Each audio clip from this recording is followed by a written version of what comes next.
Voyons comment interpréter graphiquement le résultat du calcul de limite en l'infini d'une fonction, mais d'abord, générique.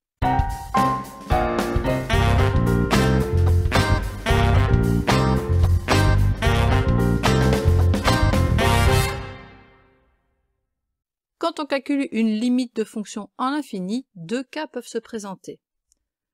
La limite en plus l'infini ou en moins l'infini peut donner l'infini, que ce soit plus ou moins.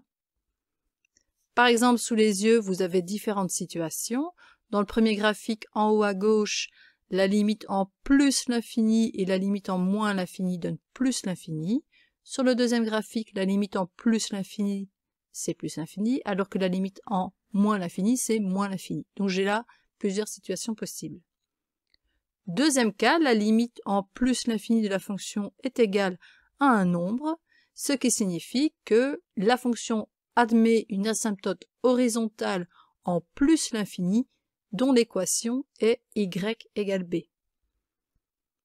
Mais je peux aussi rencontrer la même situation en moins l'infini, le calcul de limite donne un nombre, il y aura alors une asymptote horizontale en moins l'infini dont l'équation est y égale b.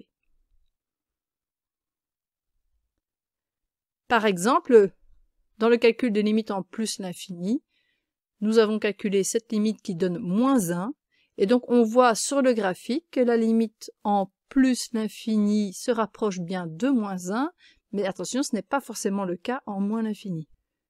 Une remarque concernant la définition mathématique actuelle du mot asymptote, parce qu'on dit que c'est une courbe qui se rapproche indéfiniment près d'une autre courbe. Cette définition permet toutefois la rencontre des courbes, que ce soit une fois ou une infinité de fois. Donc sur le graphique du haut, l'asymptote y égale 1 coupe le graphique en x égale 1, mais aussi en x égale moins 1, et pourtant c'est bien une asymptote en plus et en moins l'infini.